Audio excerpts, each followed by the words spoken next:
E falei que ia gravar e alguém sumiu. Voltou. Então, pessoal, hoje vai ser a nossa última aula com um conteúdo que, digamos, seria inédito. Não sei, na verdade, talvez já tenham visto em outras disciplinas, mas enfim. Que daí semana que vem já é a revisão e na semana seguinte já seria a prova propriamente dita. O que vocês preferem para a revisão da próxima semana dessa disciplina? E eu também já tomo como uma decisão para a próxima. Não tá saindo? Tá, peraí. Tá ouvindo agora? Olá. Tá, aqui tá gravando. Estão ouvindo o áudio?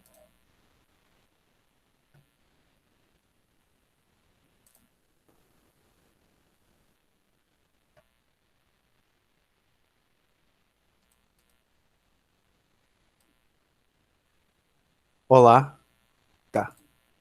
Tá todo mundo conseguindo escutar agora? Pra mim tá normal. Beleza. Não, que eu fiz o teste ali e tá funcionando agora segundo o próprio sistema.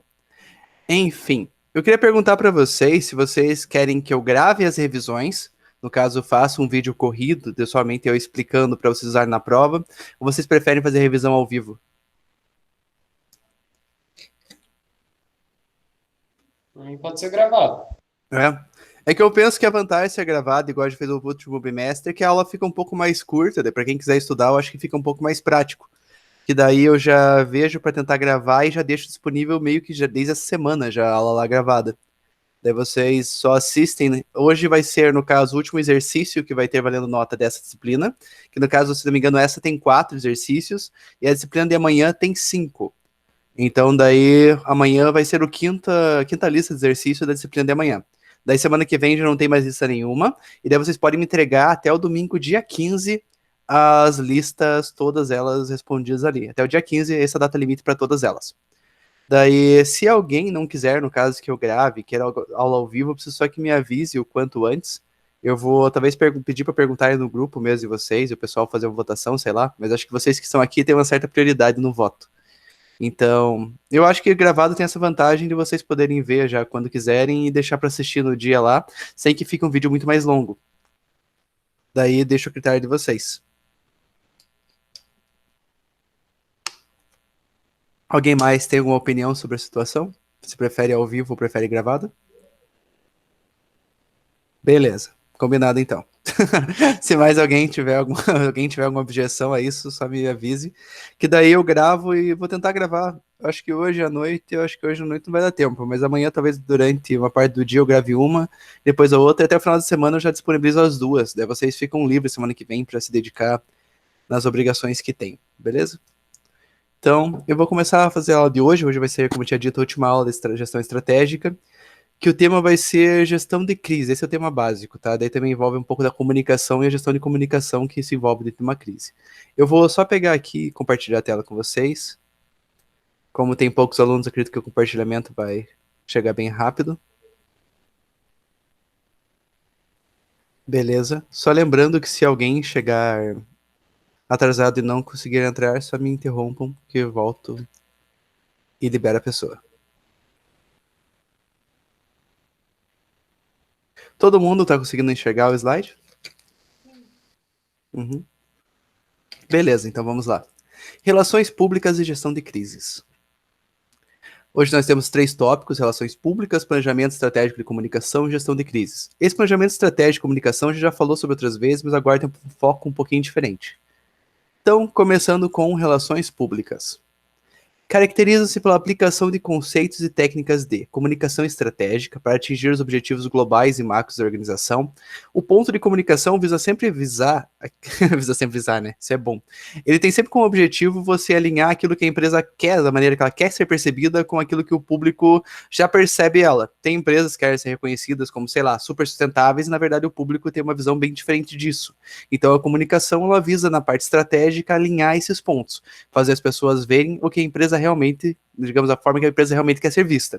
Isso é um detalhe interessante que daqui a pouco nós vamos falar sobre, que às vezes a empresa é vista melhor do que ela realmente é. Isso também é um problema para a empresa, porque ela não consegue de maneira sustentável gerir essa própria imagem dela.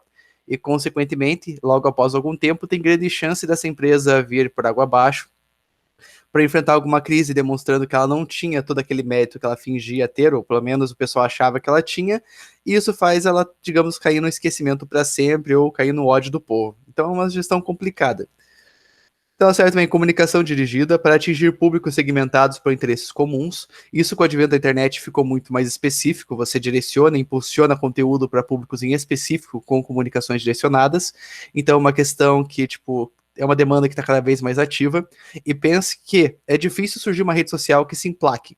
Mas depois que surgiu o TikTok, por exemplo, isso já deu uma balançada no sistema que era um monopólio do Facebook. A tendência é que isso aconteça mais vezes a partir de agora, principalmente com o crescimento da economia chinesa. Então, é complicado e cada vez isso aqui vai ter mais espaço. Profissionais que sabem linkar e como atingir diferentes públicos de diferentes maneiras, com certeza é um grande diferencial. E comunicação integrada, para garantir a uniformidade no processo de comunicação.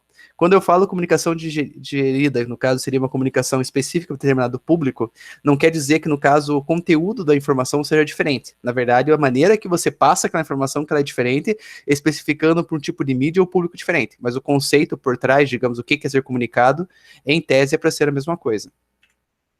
Exceto empresas que têm produtos e serviços muito diferentes e produtos e serviços que serão direcionados para públicos extremamente específicos, por exemplo, com faixa etárias diferentes. Nesse caso, a comunicação pode ser um pouquinho diferente, que a pegada que a empresa quer ser reconhecida é diferente também. Mas isso não é muito aconselhado.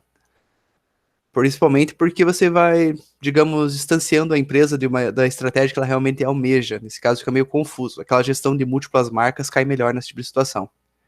Funções e relações públicas. Funções básicas. Função administrativa, gerar e gerir negócios, função política, sistema de diretrizes e poder, função estratégica, diagnóstico e prognóstico. São meio a parte, digamos, bem conceitual, assim, que se distancia muito da prática, mas a gente já se aprofunda um pouco mais nisso. Funções complementares, função de assessoria, orienta a organização para tomar decisão. Essa é bem aquela questão, em crise isso aqui fica muito evidente. Por exemplo, a gente já relatou no passado casos de que a empresa não soube como se portar em situações problemáticas, ou muitas vezes, digamos, ela se omite, ou muitas vezes ela pega e alguém responsável pela empresa vem e fala merda em público. Esse tipo de situação passou longe da assessoria de imprensa. Isso também a gente vê muito na política, quando um político faz um mau discurso. Isso é muito comum, a gente viu presidentes fazendo isso já faz algum tempo. E essa assessoria tem esse objetivo, ele pega e torna a comunicação daquele agente que faz parte da empresa algo mais direcionado para realmente o interesse que a empresa tem em ostentar tal imagem. Então isso aqui é fundamental para as empresas gigantescas conseguirem manter, digamos, a percepção das pessoas diante delas. Função de pesquisa, escolhe meios e métodos para levantamento de informações. Então, realmente, essa parte da comunicação não é um caminho de única via. No caso, você também utiliza esse sistema, esse tipo de conhecimento da organização, para coletar informações que sejam úteis. Então, o pessoal que trabalha com relações públicas pode saber escolher, inclusive, caminhos para obter as melhores informações para o marketing. Função executiva, auxilia a organização na implantação e implementação de projetos. Então, relações públicas, muitas vezes, vai coordenar juntamente com o marketing algumas espécies, digamos, ou campanhas publicitárias, ou até mesmo campanhas para reparar um pouco a crise que foi gerada em determinado momento. Então, eles têm várias funções. Então, ajuda a empresa, digamos, a contatar as pessoas corretamente, seja após ter acontecido alguma desgraça, ou seja simplesmente para você obter informações úteis para gerir a companhia ali. Exemplos de frentes de atuação: programas de relacionamento institucional, relações governamentais, relacionamento e assessoria da imprensa, relacionamento com comunidade, apoio ao desenvolvimento de programas de sustentabilidade, relações com investidores e governança corporativa. Isso aqui é importante porque nós vimos isso aqui na disciplina de mercados e capitais. Realmente na empresa, principalmente quando a empresa tem acionistas, ela tem que ter uma comunicação clara com todos esses sócios que ela tem ali espalhados pelo mundo. E esse tipo de comunicação tem que seguir uma série de regras e, ao mesmo tempo, tem que conseguir pegar e transpassar a estratégia da empresa para essas pessoas, para elas se sentirem engajadas. Pense que a quantidade de regras específicas que tem para você fazer uma comunicação direta com investidores torna-se bem difícil você fazer algo estratégico ali no meio, mas ainda assim existe como e esses profissionais estão responsáveis por isso. Relacionamento com consumidores via centrais de atendimento e ouvidoria, apoio a marketing e vendas, eventos, gestão de relacionamento em mídias sociais, produção de conteúdo online e offline. Essa questão das mídias sociais é algo que eu viro e mexo, bato na tecla, e todo mundo também bate, principalmente porque hoje em dia isso aqui é uma coisa que existe e tem um grande peso, e há um tempo atrás não existia. Desde quando, por exemplo, vocês se lembram que existem empresas sendo engraçadinhas no Facebook, no Instagram e outras mídias sociais? No Twitter, por exemplo, alguém vai lá e comenta alguma coisa na Netflix, e a Netflix vai lá e responde na zoeira. Esse tipo de coisa é uma coisa extremamente recente. Isso não faz, digamos, faz poucos anos, não digo somente a Netflix, mas qualquer empresa adotar realmente essa postura. E isso é uma coisa que está cada vez sendo demandada mais. As pessoas não querem seguir redes sociais que sejam extremamente chatas. As pessoas querem seguir redes sociais de empresas que, além de fornecer informações sobre aquilo que elas realmente querem descobrir sobre os negócios que elas, digamos, usufruem, elas também querem, de certa forma, atuar como entretenimento. Pensa que tem muita gente que só segue a Netflix só para ver essas patadas, esses comentários irônicos que ela faz. Então é bem interessante para aumentar o engajamento do teu público. E isso aqui é um negócio dinâmico, porque não é uma situação clássica que nem acontecia 30 anos atrás, que a pessoa faz uma faculdade e sai pronta para isso. Hoje em dia, até adolescentes são melhores fazendo isso aqui do que muitos profissionais são formados em marketing. Então, é uma situação bem complexa, mas com certeza é um mercado que vai estar em contínua ascensão. Tudo bem que é uma área, de certa forma, meio prostituída de vários pontos de vista, porque, tipo, acabam pegando muito estagiário, porque é uma área que tem pouca regulamentação, então é complicado você se desenvolver muito bem nessa área por causa disso. Mas ter uma larga experiência nisso aqui também é um grande diferencial de qualquer forma. E é uma opção de trabalhar e ter seu próprio negócio fazendo esse tipo de gestão. É uma área de ascensão, né? Vale a pena aproveitar esse crescimento e fazer parte desde o início. Enfim, agora que já foi uma pequena introdução sobre a parte de relações públicas, vamos falar do planejamento estratégico de comunicação. É um processo de gestão de comunicação que desenvolve e mantém uma direção estratégica, alinhando os objetivos e os recursos da organização, as necessidades, expressividade e sua busca por uma reputação positiva, pensando harmonicamente em seus diferenciais. Essa questão da reputação positiva, ela parece que não influencia muito, mas influencia bastante, principalmente quando se trata de um esquema maior, digamos, em larga escala. Se o mercadinho da vila, que é baseado na acessibilidade, digamos, você vai ter que comprar nele porque ele é a coisa mais próxima da tua casa, você comprar pão, às vezes a reputação daquele lugar não te afeta tanto, a menos que ela realmente te afete diretamente. Mas muitas vezes as pessoas se negam a, digamos, conhecer um pouco mais aquele negócio, ou realmente se importar com as opiniões do dono ou da dona sobre alguma coisa, porque é uma questão baseada totalmente no acesso. Mas quando você está, digamos, numa pista de corrida de alta velocidade, quer ser uma empresa multinacional, ou uma empresa de grande destaque que detém um grande market share, tem muita gente tentando te derrubar o tempo todo. Então você conseguir ter essa reputação positiva é um diferencial que faz grande diferença. Porque às vezes os preços são muito parecidos. E se a empresa tiver algum diferencial que realmente torne ela negativa, as pessoas vão preferir a concorrência quase a maior parte das vezes. Então, é um diferencial que, digamos, que sustenta uma boa parte da empresa. Às vezes ele não vai ser aquilo que vai garantir mais vendas, mas vai garantir que a empresa não perca essas vendas que ela já tem. Envolve basicamente três conceitos: identidade, o que a empresa é de verdade, e a imagem que pretende que seja percebida. Então, a identidade seria realmente a expressão, o reflexo daquela que a organização realmente é. Imagem, o que os outros percebem e entendem que a empresa seja. Aqui, nesses pontos em branco aqui no meio, que a gente enxerga os, digamos, os gaps que realmente existem e a dificuldade da empresa atingir o objetivo dela. Isso aqui também é um negócio amplamente teórico, é um esquema que, tipo, realmente fica muito na teoria, mas na prática ele também funciona bem. E o último conceito seria reputação, a percepção consolidada ao longo do tempo por meio do histórico de informações e relacionamento. Qual que é a questão aqui? A identidade é realmente o que a empresa é, a imagem que ela é percebida e a reputação aquilo que ela é vista a longo prazo. Então, às vezes, a empresa, depois de sofrer alguma crise, sofrer algum problema, digamos, igual a Petrobras com corrupção, ou a Odebrecht, ela tem a identidade dela lá demonstrada como ela realmente é, digamos que ela é uma empresa corrupta, a imagem dela fica estragada e a reputação dessa empresa fica manchada. Principalmente porque, às vezes, quando chega, digamos, ao ponto dessa crise, teve vários outros problemas que também são levantados de imediato, relatando que a empresa enfrentou vários problemas e falta de conduta durante muito tempo. E o problema disso é que, tipo, é difícil você mudar. Quanto mais tempo a empresa passa na desgraça, mais difícil é você mudar essa percepção dela. Então, é complicado porque, digamos que a reputação, por mais que a empresa consiga alterar a identidade dela, que nem a Odebrecht, se recuperar e entrar no mercado, falar e tentar mostrar o lado positivo dela e dizer que colocou mecanismos mais sólidos para não ter corrupção lá dentro, por mais que ela consiga realmente alterar e comprovar isso, a reputação dela tá manchada. As pessoas sempre vão se lembrar dela com corrupção. Então é bem complicado. Aquela gestão de múltiplas marcas, você ter marcas diferentes para cada coisa, isso ajuda a prevenir esse tipo de situação. Porque se o negócio for bem dividido em várias marcas, se uma marca der problema, você descarta ela. Dificilmente as pessoas associam aquilo à casa de marcas. normalmente acaba ficando unicamente naquela marca, que tem toda uma identidade, publicidade gerida especialmente para ela. Então fica mais fácil gerir o negócio e, digamos, pular fora de paraquedas caso realmente seja necessário. Mas grandes empresas é difícil conseguir fazer esse tipo de situação. Então o ideal é manter uma boa reputação. Sempre que der um problema, você reage imediatamente, fazendo aquilo que se espera dela. Por isso que não é, digamos, desperdício de dinheiro se investir em relações públicas. Isso faz todo sentido e é extremamente útil. Enfim, gestão de crises. Você lembra que eu tinha falado dos gaps? Então os gaps são mais ou menos isso aqui.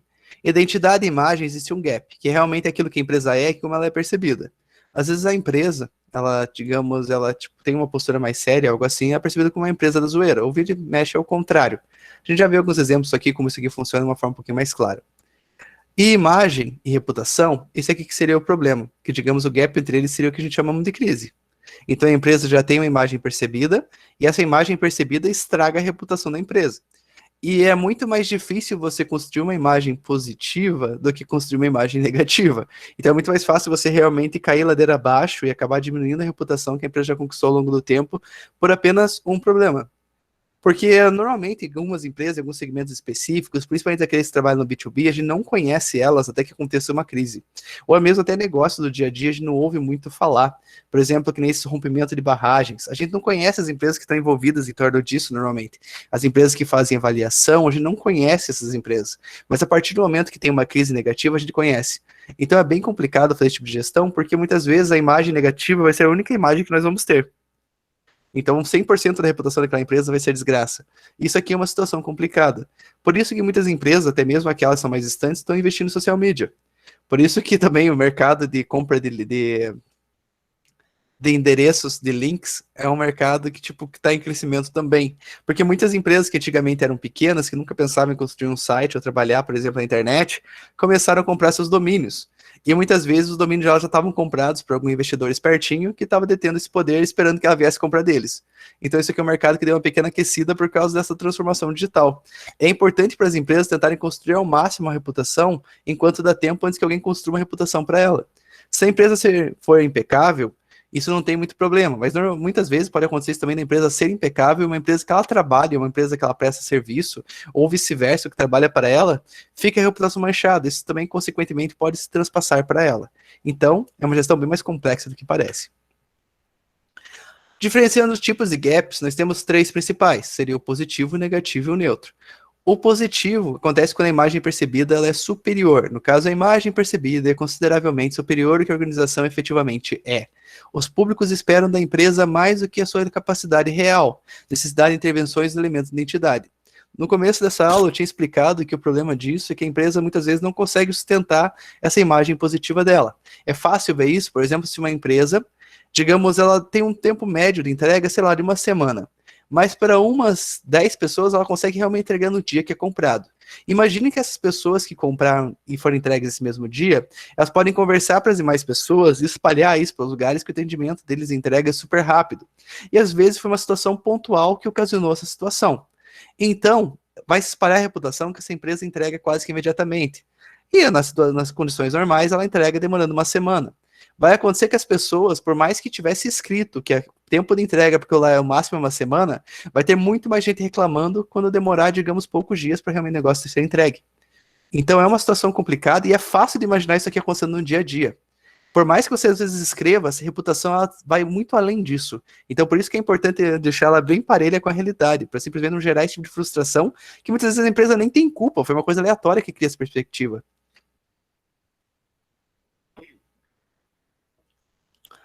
Gap negativo. A imagem é percebida consideravelmente inferior à identidade. Os públicos subestimam a empresa em relação ao que ela efetivamente é.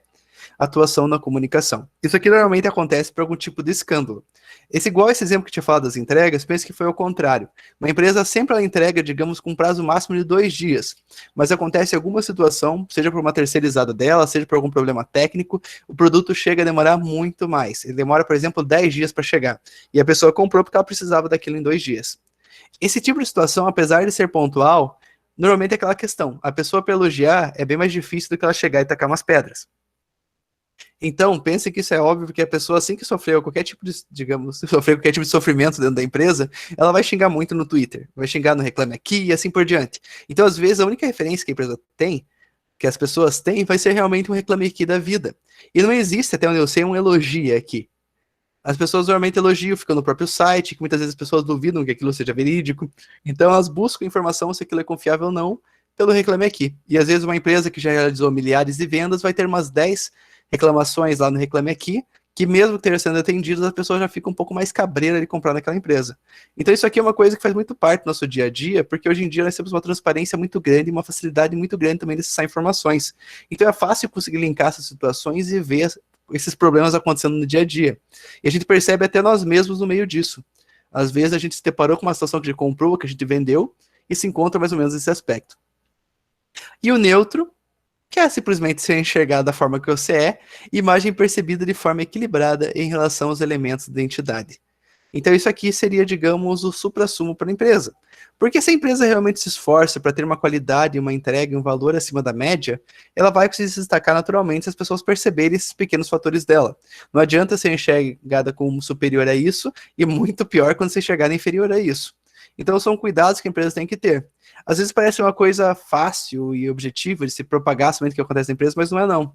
Principalmente quando se torna no mercado cada vez mais concorrentes. Porque muitas vezes vai ter empresas de olho nos seus problemas e depois vão exaltar esses problemas para os clientes posteriormente. Isso é muito comum, que nem eu trabalho com aquisições e contratações no B2B, é muito fácil a corrente ética de um fornecedor vir falar mal para você de outro. Tinha uma vez que eu estava contratando uma empresa para fazer um serviço de... Era um serviço de, se não me engano, de rapel para fazer pintura industrial. Eu não me lembro exatamente qual que era a aplicação bem específico. Mas o cara veio, o representante comercial de uma empresa, fez a visita, na sequência veio de outro, e esse outro ficou falando, ah, tal empresa já veio aqui, ficou sabendo que morreu um funcionário deles numa empresa, que eles foram aí esses tempos atrás. Foi um caso horrível lá, causou o maior problema para a empresa. E, óbvio, né, tipo, eu tentei desconsiderar o máximo possível de ouvir essa informação, mas é uma informação bem intensa, porque realmente a pessoa para pensar e muitas vezes acaba desconsiderando uma empresa, porque às vezes ela vai lá e investiga a situação. Pode ter acontecido vários problemas que ocasionaram por esse acidente, se é que esse acidente foi verdadeiro.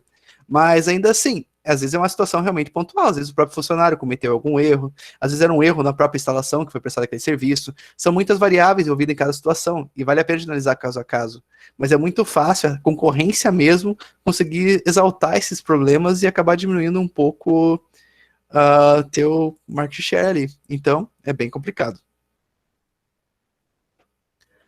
Crises. Grande parte de todas as crises é causada por decisões gerenciais e não por acidentes ou desastres naturais. Qual que é o problema disso aqui? A gente é comum ouvir casos de crises, por exemplo, da empresa cometendo algum tipo de fraude, da empresa destratando um funcionário, da empresa destratando um cliente, da empresa entregando algo errado, algo assim.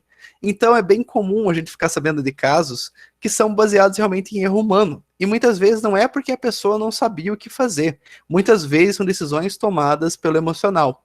É muito comum hoje ver pessoas, principalmente da grande gestão, da alta gestão, que estejam fazendo esse tipo de ação, simplesmente porque eles acham que estão no poder, eles têm, digamos, domínio em todas as áreas e algo assim.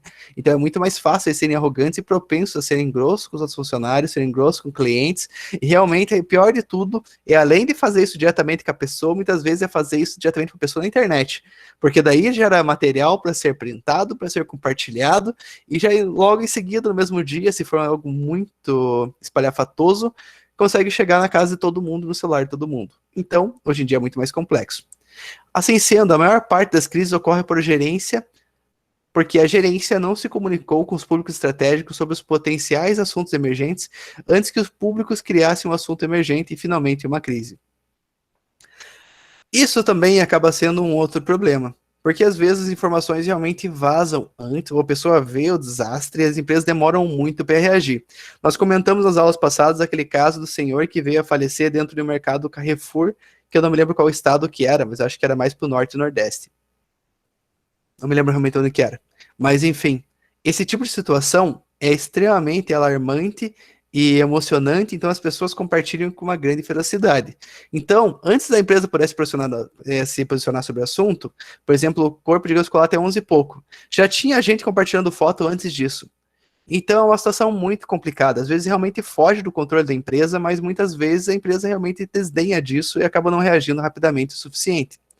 Mas por isso que é importante que a empresa inteira esteja alinhada com essas questões dos valores do negócio, com a estratégia da empresa e da importância dessa comunicação, para que até os funcionários que estejam trabalhando mais na ponta realmente enxerguem a necessidade de reportar algo para cima, que a maneira se posicione o mais rápido possível. Porque se você não se posiciona, alguém te posiciona. Isso a gente falou no começo da disciplina, é algo extremamente verdadeiro que funciona para qualquer negócio. Tanto que é fácil ver isso aqui em época política. A pessoa não pode realmente ser alguém de centro ou alguém em cima do muro. A pessoa sempre vai linkar ela com algum partido. Seja, por exemplo, se você concordar com ela, vai ser do mesmo que o dela, ou vai ser da oposição se você não aceitar o candidato dela. Então, isso aqui é uma situação bem vivenciada por todos nós aqui no Brasil. 80% das crises ocorrem por erros de gestão ou envolvimento de empregados. Somente 20% teriam origem em outras causas. Então, retomando esse ponto aqui de cima, a maior parte realmente das crises acontece porque as pessoas não agiram como deveriam agir. Não, digamos, na parte especificamente profissional, mas muitas vezes falando o que não devia e demorando para falar aquilo que devia. Causas. Drennan e McNowell admitem que as crises ocorrem por causa da falha ou erro em um ou mais dos seguintes elementos: comportamento humano, tecnologia, sistemas de administração e comportamento de sociedade e governo. Está realmente mais ou menos numa ordem decrescente. Comportamento humano realmente está no topo das causas de qualquer tipo de problema. Tecnologia, isso aqui às vezes acontece porque a empresa, por exemplo, não investiu o suficiente no tipo de seguro. Seguro que eu digo, tipo de equipamento de segurança. Por exemplo, que nem o rompimento das barragens. É realmente uma situação ligada à tecnologia e comportamento humano. E também a sistema de administração, porque se tivesse uma fiscalização que não teve por interesses comerciais, acaba se tornando cada vez mais complexo e acaba não funcionando corretamente. Então temos o sistema de administração também, que seriam os processos dentro da empresa. Esse caso da Carrefour, a gente pode citar como sendo realmente um problema de sistemas de administração, principalmente porque assim que aconteceu o problema, provavelmente não foi comunicado rapidamente a quem deveria ter sido comunicado essa situação para essa, digamos, essa parte da empresa fazer esse comunicado rapidamente. Isso não aconteceu. Então demorou bastante para a empresa conseguir reagir. E comportamento da sociedade ou do governo. Às vezes a empresa vai ter um posicionamento durante anos, e às vezes do nada a sociedade realmente se posiciona contrário àquilo. É comum a gente ver isso aí, principalmente para coisa relacionada, por exemplo, a machismo e a racismo. Há um tempo atrás tinha uma tolerância muito grande para esse tipo de situação. A comédia no passado era outra. E hoje em dia é fácil a gente ver, tipo, por exemplo, algo que se fosse engraçado no passado, e hoje em dia a gente fica realmente chocado com aquilo. Mas é porque a sociedade mudou como um todo e mudou os seus valores. Às vezes a empresa podia fazer um comercial antigamente que hoje em dia não pode mais. Principalmente por questão de misoginia e afins. E o que está certo. Só que a questão é que às vezes a empresa pode demorar um pouquinho para reagir quando essas mudanças começam. Porque elas realmente acontecem de uma forma mais brusca. Esses assuntos são levantados constantemente pela internet, pelas pessoas, então eles acabam entrando para a sociedade como um todo, esses valores acabam se modificando. Então é realmente difícil para algumas empresas se adaptar nisso no meio do nada, mas acontece às vezes ter uma mudança muito brusca e a empresa ter que se adequar muito rapidamente. E comportamento do governo vem principalmente a questão da legislação. Às vezes uma empresa estava adequada com a legislação e de repente não está mais. É difícil de ver uma situação assim agora no Brasil, principalmente porque as empresas estão tendo cada vez mais folga para atuar de formas cada vez mais antiéticas, podemos falar assim, do que, tipo, ao contrário. Por exemplo, é difícil de ver uma situação agora que realmente algum direito trabalhista seja conquistado, ou seja aumentado. É difícil ver uma situação assim, que a empresa passe por algum problema e que algo que ela faça seja tornado problema diante do que o governo faz. E sem contar que o governo normalmente dá um grande tempo para a empresa se adequar. Então, se o governo cria uma legislação para a empresa ter que mudar alguma coisa, vão, sei lá, 5 anos, às vezes 10 anos para a empresa se adequar. Isso depende da força do lobby daquela empresa ou daquele grupo, daquele segmento no governo como um todo. Grandes crises empresariais estão normalmente ligadas a produtos e serviços com problemas. Pensem que realmente estão distribuídos esses 4 tópicos aqui, tá? Mas também eles podem ter origem nesses pontos aqui que estão diretamente relacionados com eles. Por exemplo, produtos e serviços com problemas pode realmente ser uma falha humana do que a pessoa escolheu deixar de ver alguma coisa. Ou também pode ser um sistema de administração falho. Eu me lembro quando eu trabalhava na Renault, assim como qualquer outra empresa que trabalha com controle de qualidade, tem uma quantidade, digamos, certa de carros, por exemplo, que estão vistoriados ali, e uma parte desses carros não são. Ou às vezes até mesmo alguns pequenos defeitos, no caso a amostragem é uma coisa lógica e tudo funciona assim. Mas o que eu acho cômico e das empresas automotivas é que tem alguns defeitos em questão que podem passar.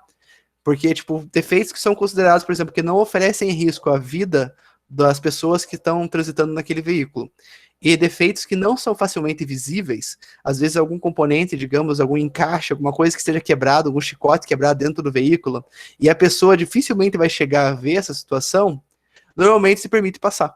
E realmente está isso na diretriz do processo da empresa. Se o defeito for classe, digamos que seria a última classe, vamos dar um exemplo, classe D, pode passar porque o cliente normalmente não percebe e não coloca a vida dele em risco. E isso, se for ver, é realmente um descaso do consumidor, isso realmente é um defeito oculto, que é um crime diante do consumidor. Mas ainda assim as empresas permitem que passem. Então, às vezes, o sistema de administração também está fortemente ligado a isso. Conflitos com empregados, demissões em massa e greves. Esse tipo de problema, que nem eu falei aqui, do sistema estar errado dentro da empresa, pensem que funcionários revoltados podem exaltar muito mais situações, inclusive podem aceitar passar por problemas durante algum tempo, e futuramente, quando chegar a oportunidade, eles jogam tudo isso na cara da empresa simultaneamente, e isso na cara da sociedade também. Então é complicado, porque quanto mais pessoas trabalham na empresa, maior é a força, digamos, de poder de barganha deles diante da organização. Isso não é uma coisa necessariamente ruim, porque se deixar as empresas só montam em cima, mas em geral, aqui que pode aparecer muitos problemas também. O ideal é que a empresa faça tudo corretamente, né? Se a empresa fizer tudo corretamente, a empresa fizer as vistorias, fizer tudo correto para entregar o melhor produto possível para o cliente, dificilmente qualquer poder de barganha desse vai funcionar. Mas normalmente as empresas não fazem assim, elas espremem a qualidade, mesmo que o produto seja de uma qualidade superior, para conseguir obter mais lucros e às vezes deixa na sorte ali. Escândalos envolvendo altos executivos, e às vezes isso aqui pode ser um escândalo não necessariamente da própria atuação deles dentro da empresa, pode ser um escândalo inclusive de cunho pessoal deles, que consequentemente prejudica a empresa. Processos legais de várias naturezas, atos de terrorismo contra a organização. Então, existem crises também que não é a empresa que fez merda, tá? Às vezes pode ocorrer um tipo de crise que é uma situação que as pessoas estão, por exemplo, inseguras de atuar dentro daquela empresa. Se acontecer algo que bote em risco as vidas funcionais das pessoas e os consumidores que vão entrar dentro daquele negócio, elas vão ter medo de entrar lá. Por exemplo, que nem a gente conhece países que estão sofrendo atentado terrorista o tempo todo. Pensa se acontecer um atentado terrorismo dentro de um banco, ou dentro de vários bancos, ou dentro de supermercados, as pessoas podem ter receio de visitar estabelecimentos. Então, por mais que a empresa fale que ela aumentou a segurança, isso não é o suficiente. Catástrofes, queda de avião, desastres ecológicos, etc. Catástrofes, no caso, é a menor proporção de realmente das tragédias. Mas, em grande parte, elas são aquelas que normalmente chamam mais atenção, porque elas envolvem grande medo da sociedade. Então, a barragem se rompendo, como foi dito várias vezes hoje, um avião de alguma companhia aérea caindo, esse tipo de situação pode deixar as pessoas bem temerosas. Mesmo que, sei lá, caia um avião a cada, sei lá quantos milhares, as pessoas têm muito mais medo de andar de avião, às vezes, do que simplesmente andar de carro, que mata muito mais gente todos os dias. Então as pessoas são muito essa questão também emocional e dramática. Tem que tomar muito cuidado que uma pequena crise desse sentido já é capaz de prejudicar a empresa por muito tempo. E panes sistêmicas. São, sei lá, isso aqui pode ser definido também como problemas técnicos bem amplificados, e que às vezes a empresa causa algum erro de segurança ou algo desse gênero que acaba prejudicando todos os usuários. Isso é comum ver em áreas de sistemas de informação, como sistemas operacionais e afins. É fácil de ver problemas, por exemplo, de iPhones hackeados ou celulares Android que apresentaram problemas no passado.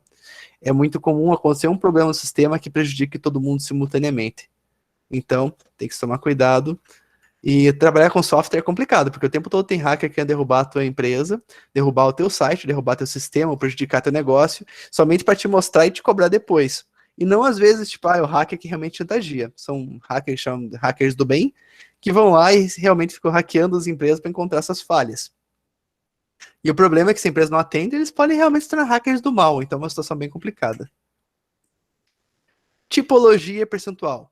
Crimes de colarinho branco, normalmente são 16%, realmente questões relacionadas a fraudes intencionais. Má gestão ou administração ineficiente, a empresa realmente faz algum erro, algum problema drástico por incompetência. Violência no trabalho, brigas, atentados ou ataques perpetrados por empregados ou pelo público interno, como as universidades e hospitais. Acidentes com mortes, decorrentes da maior parte de falhas humanas, falta de fiscalização, sabotagem e atentados. Muitas empresas, é triste falar isso, mas tem negócio que seria comum, por exemplo, periodicamente acontecer mortes de empregados, negócio de alto risco. Mas o problema é quando acontece, às vezes, algum acidente, principalmente por falta de fiscalização, por desdobramento de normas, por exemplo, tal negócio tem que fazer inspeção periódica anual em determinada situação. E a empresa vai lá, contrata uma empresa meio que de fachada que só assina, mas não fiscaliza nada. Esse tipo de situação indigna bastante. E antes que isso não acontecesse, isso acontece bastante. Danos ou interrupções de negócio, ou seja, empresas quebrar, administrar mal as finanças, falta de matéria-prima, 8%. Isso aqui é bem comum, a gente tem visto constantemente algumas empresas declararem falência aos poucos, por exemplo, livrarias, isso aqui é bem comum. A Saraiva tinha declarado algum tempo atrás, e posteriormente agora a Livrarias Cultura declarou falência também, ou pelo menos estava em caminho a declarar falência, não cheguei a ver desdobramento da situação. Mas é complicado porque às vezes quando a empresa declara falência e você encomenda alguma coisa que pode demorar para chegar, você fica com um pouco de receio. E também isso aqui, de certa forma, é algo que a pessoa tem o direito de pensar dessa forma aqui. Uma vez lá na empresa teve uma empresa que ficou de fazer manutenção no equipamento, a gente mandou esse equipamento, equipamento caro, de aproximadamente uns 20 mil reais. A gente mandou fazer manutenção lá em São Paulo, a empresa tinha documentação, tinha tudo ok, daí a empresa faliu e roubou nosso equipamento. Triste história. Daí teve que ser aberto PO, tudo mais, abrir um processo contra a empresa, porque a empresa pública é mais complicado, assim, fazer esse tipo de gestão, porque normalmente, tipo, se puxa muito essa questão da corrupção e tudo mais, por mais que o caso seja facilmente comprovado que houve má fé de apenas um dos lados, ainda assim tem toda uma série de burocracias. E realmente a empresa faliu e levou embora o equipamento de 20 mil reais. Imagina se fosse uma empresa menor, tendo esse tipo de prejuízo, às vezes pode realmente causar a falência daquele negócio. Disputas trabalhistas, muitas vezes relacionado por falta de, digamos, entendimento dos direitos básicos, ou às vezes até mesmo danos morais. Danos morais é uma coisa que realmente as pessoas acabam se atrelando bastante e acabam compartilhando por indignação. E danos financeiros. Danos financeiros normalmente está associado também à questão do crime colarinho branco. Porque às vezes a empresa ter um insucesso em determinada situação, mas gerir bem uma crise, ela vai ter um prejuízo, que nem aconteceu com a Samsung, e logo em seguida ela volta a tomar a posição que ela tinha. Então, é bem relativo. Ciclo de vida da crise: prevenção, preparação, resposta e revisão e assim por diante. A prevenção realmente pode ser vista de duas formas, tá? Pode ser vista com a ideia de você pegar e simplesmente evitar ter crises, ou depois que a crise aconteceu, você demonstrar que você está evitando que esse aí problema venha acontecer novamente. Preparação é quando você realmente toma informações o suficiente e já imagina como vai fazer a tua comunicação estratégica e como vai fazer as ações para remediar essa crise. Resposta é a partir do momento que você já definiu o que você vai fazer, você implementa aquilo. E revisão seria um processo de feedback. A partir do momento que a empresa atuou com determinada postura, você vê como o público reagiu e já prepara a atuação na sequência. Se continuar dando certo, você só vai amplificando essas mesmas medidas. Qual que é o problema? Principalmente a gente vê aqui, é difícil achar cases excelentes no Brasil. É difícil porque o Brasil tem muita corrupção. Então, realmente, você vai ver, por exemplo, que nem igual aconteceu essas questões do rompimento das barragens, é difícil a gente pegar e ver a empresa realmente fazendo algo útil. Às vezes a empresa vai lá, não, eu vou dar aqui para essa comunidade, sei lá, vou dar 1 milhão para estruturar essa comunidade e arcar com os custos até que eles se estabilizem e tudo mais. E às vezes a empresa vai lá, fala que vai fazer isso, não dá o dinheiro. Simplesmente porque ela não vai ser punida porque é uma empresa que tem um forte nível de corrupção interna espalhada junto com a política. Então é uma situação meio triste a gente conseguir realmente analisar a situação aqui no Brasil. Porque muitas vezes a empresa sai impune. Não é só a empresa, né? A gente vê casos frustrantes, que nem hoje, que de situações que realmente há impunidade, principalmente aqueles que conseguem usar o dinheiro para manipular a realidade. E isso é extremamente tenso. Mas ainda assim existem bons casos e cases parecidos com isso aqui. Isso aqui é bem comum acontecer situações que não dá certo, igual aqueles casos que a gente viu nas semanas, acho que foi semana retrasada, sobre alguns cases de empresas que foram completamente antiéticas, que nem a Siemens, que tem corrupção no mundo inteiro. O problema é que a Siemens vai lá, faz a comunicação, ela troca tipo o CEO, que eles julgam, não, esse cara que tá fazendo as corrupções, trocam ele, e no fim das contas não foi ele que surgiu, isso não foi uma ideia, um ímpeto dele, foi realmente o sistema, a fiscalização por trás dele que induziu ele a fazer isso. Então, consequentemente, eles trocam de presidente e vai vir um outro que vai fazer a mesma coisa. Porque aquele sistema funciona assim. Então, às vezes a empresa pode chegar, pode dar a melhor tentativa de crise possível, demitir pessoas e tudo mais, e voltar a fazer esse problema na sequência. A Siemens é exatamente isso aí. E a prevenção seria a melhor forma possível. Para tudo na vida, você prevenir que você tenha problemas é melhor do que remediar os problemas depois. Salvo as pessoas que dizem ao contrário por aí, mas isso aí não deve ser levado a sério. A prevenção sempre é o melhor caminho. Então, se você realmente tiver uma empresa com uma comunicação sólida, reagir rapidamente a todos os problemas, você não vai ter que se preocupar com todas as outras ações que tem que fazer na sequência, certo? Então, a empresa realmente reagir rápido, demonstrar a verdade dela antes dos outros, funciona normalmente muito bem. Certos pontos estou passando bem rápido, tá? Como sempre ressalto, isso aqui são espaços que são umas disciplinas em específico em outros cursos. Então aqui a ideia é dar mais um conhecimento para vocês saberem como funciona e depois, caso tenham interesse ou realmente precisar da situação, saberem buscar melhores informações por trás disso. Agora nós temos um dos últimos 2 tópicos da aula de hoje, que é 6 dicas para seguir adiante. Comunique-se. Então, no caso, a empresa teve o problema, ela mesma reporta o problema e ressalta o que houve de falha interna dela. Admitir sempre a melhor situação. Seja transparente, demonstre o que a empresa está fazendo para remediar a situação e demonstre que a empresa realmente se importa com isso e que a empresa não tem medo de que as pessoas vejam o que ela está fazendo agora, porque agora ela, digamos, ela está honesta, está fazendo tudo corretamente. Estimule o pensamento inovador, porque muitas vezes algumas crises, determinado produto, depois de dado problema, você não consegue pegar e relançar ele no mercado. Então você precisa que tua equipe, seja de design, realmente todo mundo esteja alinhado, para que você consiga criar produtos e serviços que realmente consigam atender melhor a situação, ou conseguir melhorar aquele produto ou serviço anterior, para resolver o problema que ele estava ocasionando. Olhe para dentro da casa, realmente leve a sério todos os funcionários, a opinião deles, experiências deles, ver como os clientes estão reagindo por meio da equipe de vendas, saber como cada parte realmente tem sua importância na gestão da crise e alinhar todos eles para atingir o melhor, digamos, a forma mais eficiente possível para remediar a situação. Fique de olho nas oportunidades, às vezes realmente pode surgir algo do nada que pode permitir que a empresa ganhe algum espaço novamente em outras áreas, ou até mesmo modifique aquele produto e atenda outras novas demandas ou algo do gênero para conseguir tomar de volta o espaço perdido. E calma, vai passar. Às vezes não passa, tá? Às vezes realmente a empresa pode fazer a melhor gestão de crise possível, mas o estrago é tão grande que ninguém vai mais fazer parte dela.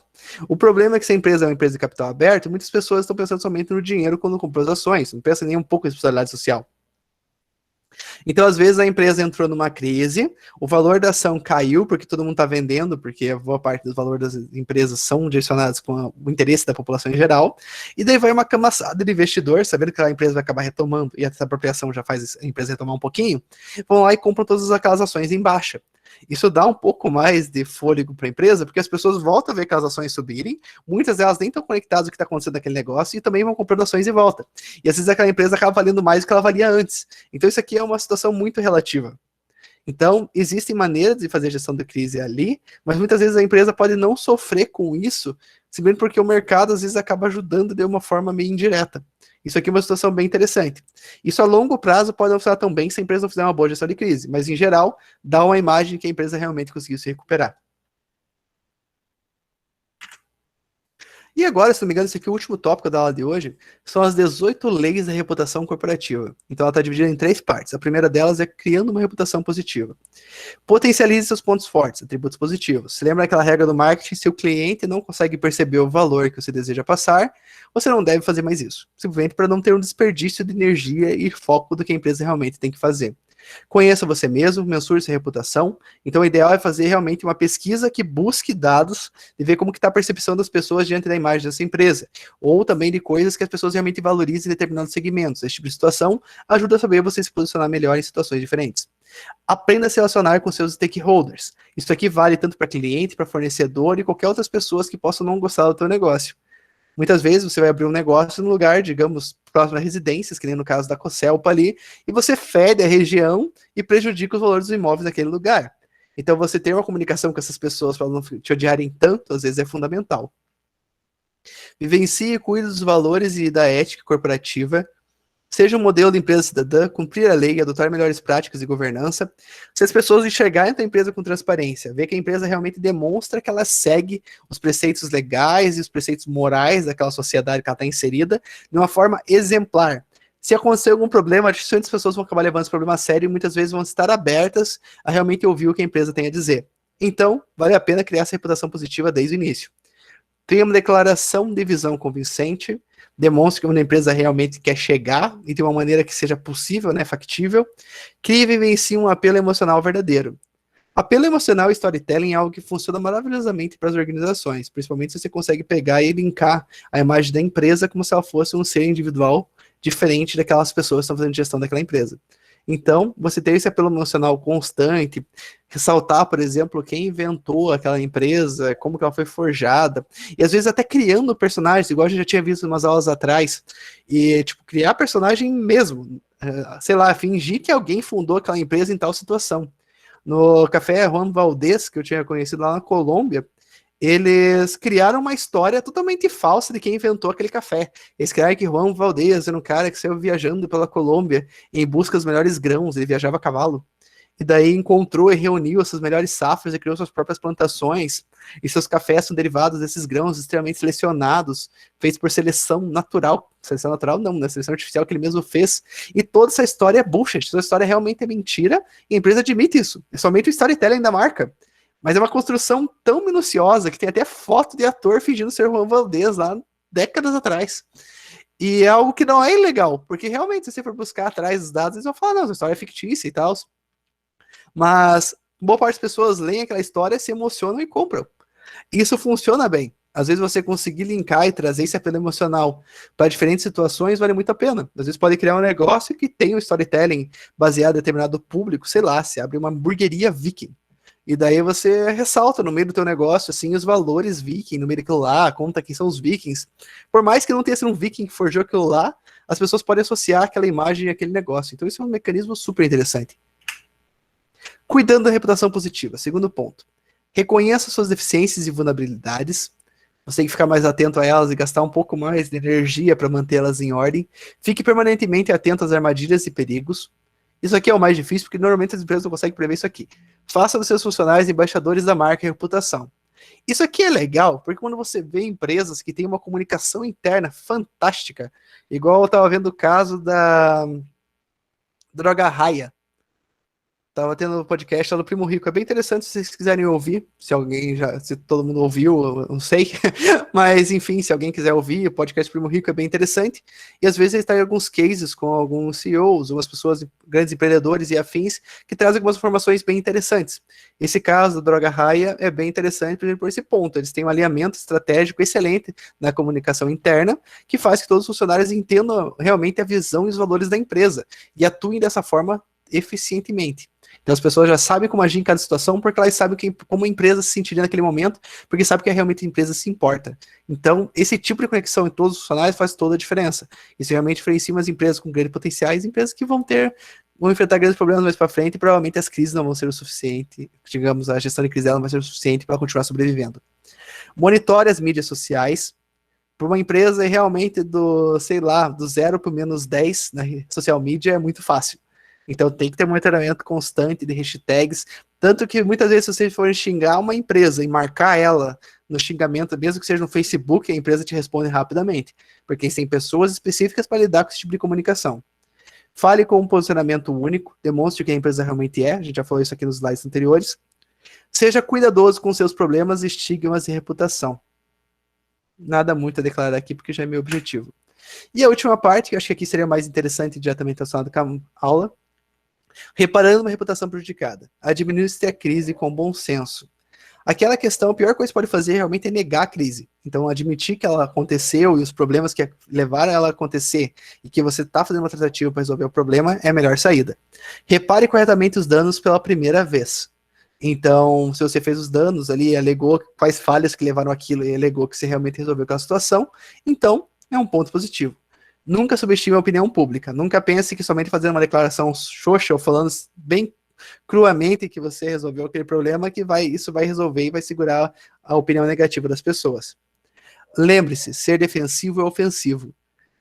Qualquer briga na internet que vocês forem buscar posteriormente, de uma empresa brigando com um funcionário ou brigando com um cliente, vocês podem ver nitidamente que aquele gestor estava errado.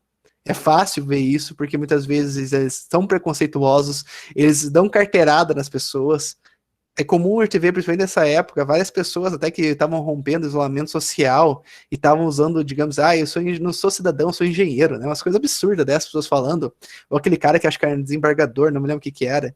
Esse tipo de situação, quando a pessoa realmente dá uma carteirada, isso acontece bastante, principalmente no meio empresarial. É comum, às vezes, um cliente chegar e falar mal da empresa e a pessoa fica toda dolorida, falando, você tá falando mal da minha empresa, eu forjei com o meu negócio, quem é você falar mal do meu negócio? A pessoa deixa se levar para o emocional, isso transpassa facilmente para aquele negócio. Principalmente para negócios que sejam um pouquinho menores, porque aquele negócio que não é a cara do dono. Então fica muito fácil analisar e linkar esses pontos e não conseguir até mesmo recuperar o negócio. E por último, se tudo falhar, troque sua marca. Simples assim. Aquilo que eu venho pregando desde o começo da disciplina, de você não tentar fazer tudo com uma marca única. Você, por exemplo, tem um mercado, daí você quer fazer uma casa de festa e utiliza a mesma marca. Não faça isso. Gaste ali, sei lá, R$ 500 a mais para registrar mais uma marca e registre uma marca diferente. Faça uma comunicação diferente, atenda um público diferente. Às vezes, se o teu negócio for no mesmo segmento, você quer expandir ele para pagar os mesmos valores, vale a pena. Se não, se realmente as pessoas não vão conseguir fazer associação, crie uma nova marca também. Às vezes, você ter várias marcas ajuda, até mesmo uma delas fazer sucesso, daí você foca toda a tua energia nela. Você está tirando como se fosse uma 12, sabe? Um tiro aberto, assim, que pode pegar mais alvos. Então, vale a pena atuar. Quanto mais marcas tiver, mais seguro o teu negócio vai estar.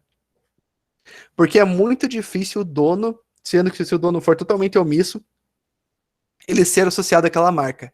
Então, saber fazer isso aqui corretamente pode ser um grande pulo do gato para várias situações diferentes. Então, ter mais marcas é melhor, às vezes, que ter uma única marca forte. E, às vezes, ter, digamos, duas lojas com a mesma marca não vai agregar valor a nenhuma delas.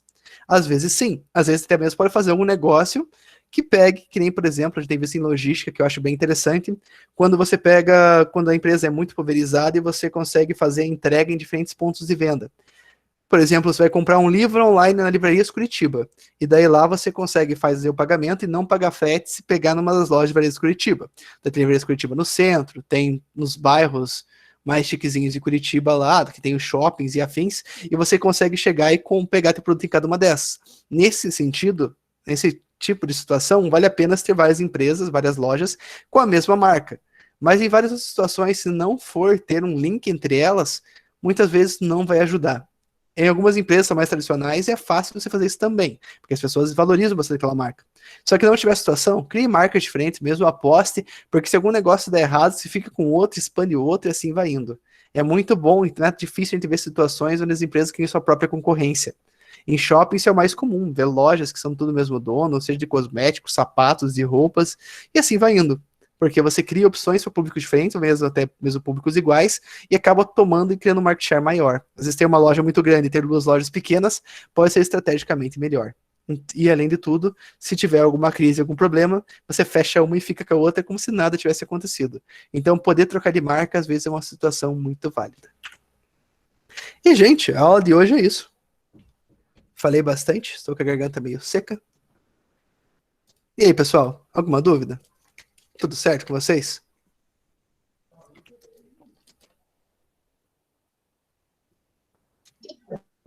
Tudo certo, professor. Tranquilo. Beleza, então. O que acontece agora? Essa foi a nossa última aula dessa disciplina de gestão estratégica de empresas. Amanhã nós temos a última aula de gestão internacional de negócios. E daí, semana que vem, vai ser as revisões, e daí eu vou gravar elas para vocês e vou disponibilizar já essa semana, já diretamente no AVA, para vocês poderem estar acessando. Lembrando que, de qualquer maneira, eu vou estar disponível a noite inteira para conversar com vocês sobre a disciplina, tirar dúvida, o que vocês quiserem. Até mesmo, se quiserem, a gente pode abrir alguma live para tirar dúvidas. Então, eu fico à disposição para vocês. Os questionários, só eu lembro que, no caso, são 4 de gestão estratégica e 5 de gestão internacional de negócios.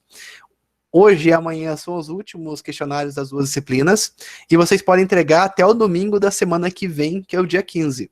Então, até o dia 15, que é o feriado, vocês podem me entregar os questionários, vou estar aceitando. A partir do dia 15, ali à meia-noite, eu vou fechar os questionários, e daí não pode mais entregar, beleza? Peço para fazerem todos os questionários, que eles valem 4 pontos, ajuda bastante a vocês poderem tirar 10 no final do bimestre. Fechou? Uhum. Beleza, Daí eu dou professor. introduções de como a prova vai funcionar e afins na aula que vem, tá? Mas já adianto que vai ser bem parecido com a prova anterior e tal. Daí eu só passo em cada revisão a quantidade de questões e quais são os tópicos abordados, que daí fica mais específico para ali. Gente, muito obrigado pela presença de vocês em mais uma aula. Eu sei que cada vez fica mais difícil vir ver aulas, mas já está acabando. Até mesmo para aqueles que ainda faltam um semestre, o pior já está passando agora. Então as aulas vão estar gravadas semana que vem, não tem nenhum tipo de mecanismo de presença que vai anular a presença de vocês. Se vocês quiserem ver os vídeos de revisão somente no dia da prova, vocês podem ver também, tá? Teoricamente eu não tenho um problema contra isso. E eu vou estar disponível nas aulas da semana que vem para tirar dúvida de vocês. E se for necessário e quiserem fazer uma live para tirar dúvida de alguma coisa, estou à disposição também. Beleza? Agradeço a presença de todos nessa aula. Vou encerrar aqui a gravação.